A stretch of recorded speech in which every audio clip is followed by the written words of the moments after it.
YouTube channel. I am so excited for today's video because we are going to be doing 23andMe.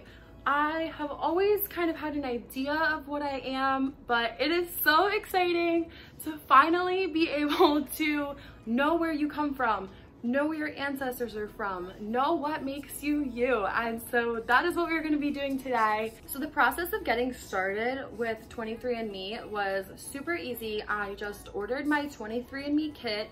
It got here right away. Basically, I registered my kit to my name so that they would know who the kit belonged to. I just then basically spit into a tube, which was a little bit gross, but you know, that is how the DNA was collected. I then just went ahead and mailed my kit out, and a couple of weeks later, I think maybe 2 weeks later, my sample was there and I had all of my results ready to go. So that's what we're gonna be doing today, is we're gonna be going over what I have now found out about myself.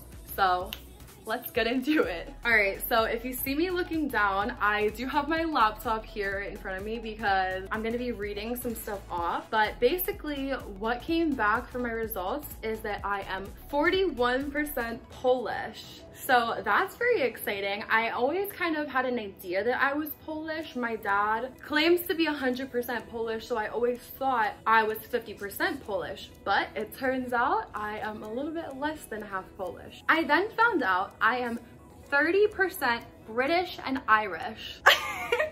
I don't know what to do with the information that I'm British because I've never even thought that in my life. I knew that I was Irish because my grandmother is supposedly 100% Irish.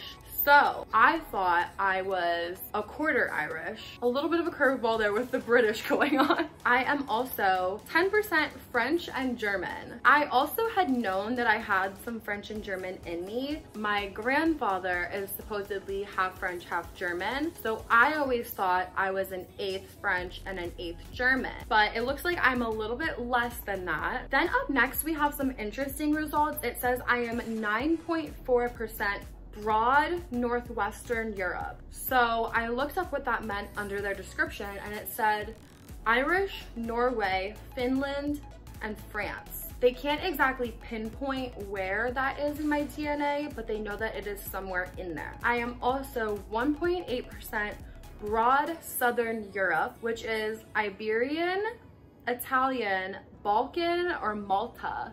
So that's completely random. I never thought that I could possibly be Italian. I studied abroad in Italy for 4 months and had no idea that it was possibly somewhere in my heritage. Something else that's interesting is I am randomly 0.5% Scandinavian. Don't know where that came from, but that's very exciting to know that I am partially Scandinavian. And I'm also 0.2% Native American.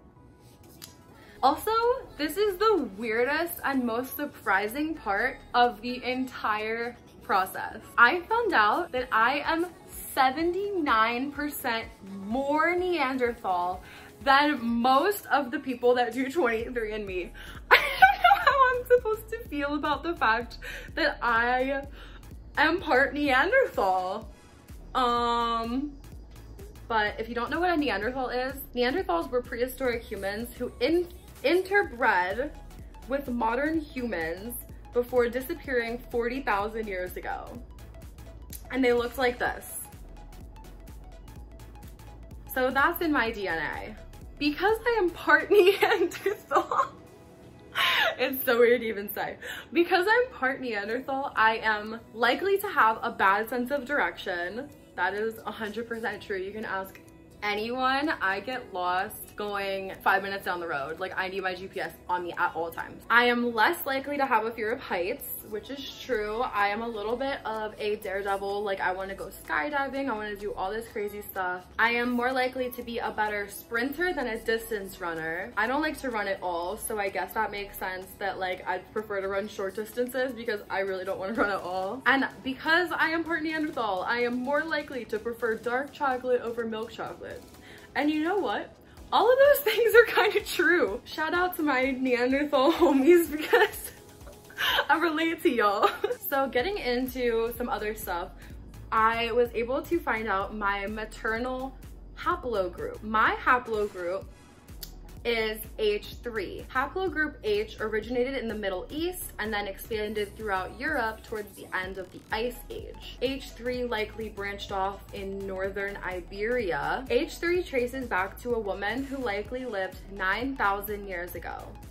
Haplogroup H3 is now found throughout Western Europe. It is most commonly found in Spain, Iberia, Sweden, Morocco, and Southwest Asia. Outside of Europe, H3 is extremely rare. That's exciting to me that outside of Europe, the group that I'm in is rare. That's pretty cool. I was actually in Morocco, and that's so cool to know that like there's a lot of people in my maternal haplogroup from there. Okay, getting into my physical features. Because of my DNA, there is a 58% chance I do not have dimples.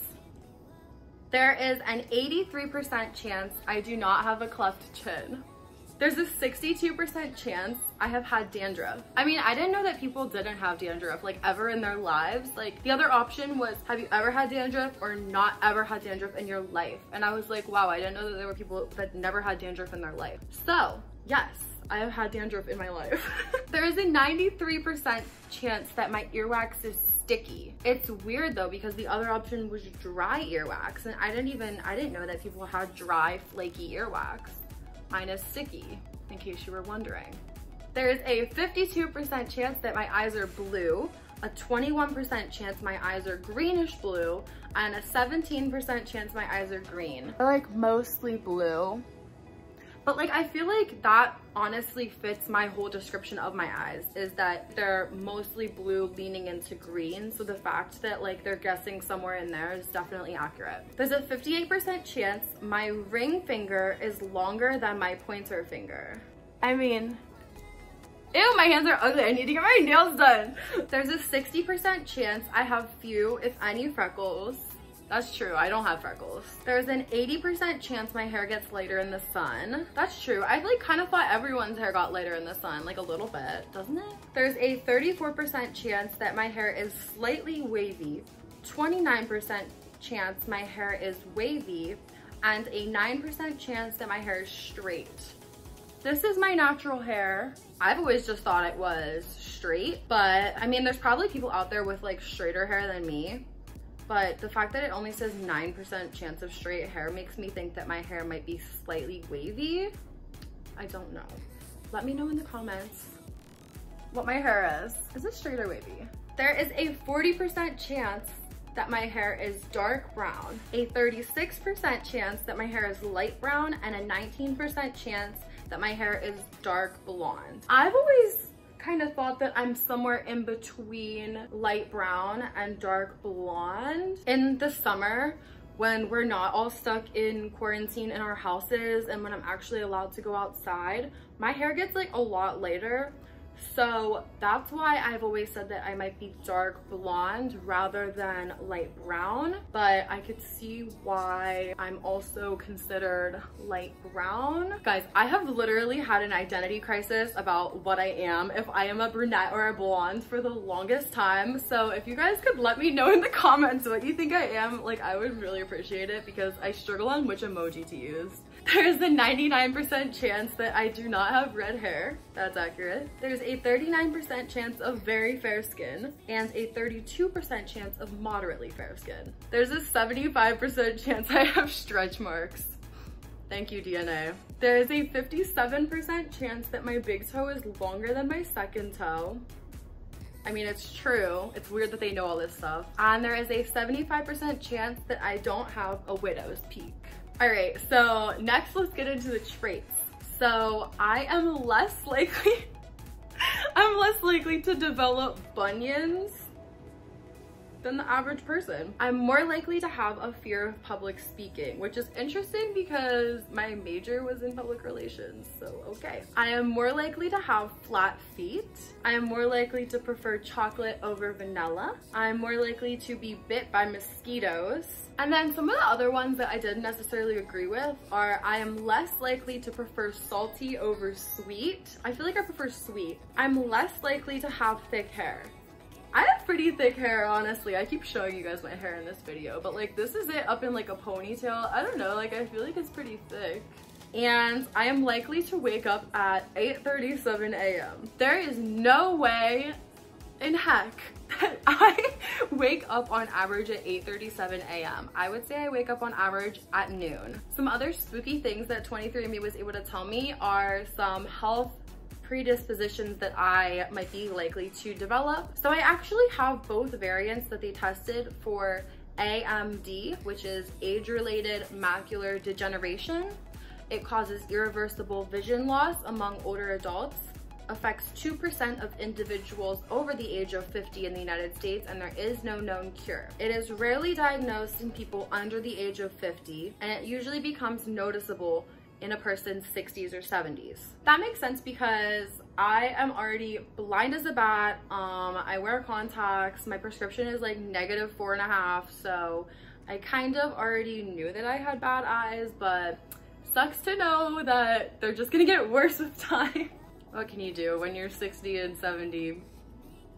That's all right. I have one variant that they tested for late onset Alzheimer's and one variant that they tested for celiac disease. However, some good news, I do not have the variants that they tested for BRCA1 and BRCA2, which are associated with an increased risk for several different cancers, including breast cancer and ovarian cancer. I don't have the variants they tested for Parkinson's disease, AAT deficiency, which is a genetic condition that can lead to lung and liver disease, chronic kidney disease, familial hypercholesterolemia, which is a genetic condition associated with very high levels of bad cholesterol in the blood, which puts you at risk for early cardiovascular disease and can lead to heart attacks. And they tested my carrier status for 44 different conditions, and I did not have any of the variants they tested for. This doesn't mean that I don't carry them, it just means that they didn't find that I carried them. I could still carry them on variants that they didn't test. Overall, I think this was super cool to find out a little bit more about myself, a little bit more about my background. On the app itself, you're able to connect with your relatives, find out people that you are not only first cousins, second cousins, third cousins, but you can find 5th, 6th, 7th distant cousins, which is super cool. You can find out different family names that you're related to. Overall, I highly recommend doing 23andMe. I think that it's really super cool to learn more about where you come from and what makes you you. I hope you guys enjoyed today's video. Don't forget to like, comment, and subscribe, and I will see you in the next one. Bye!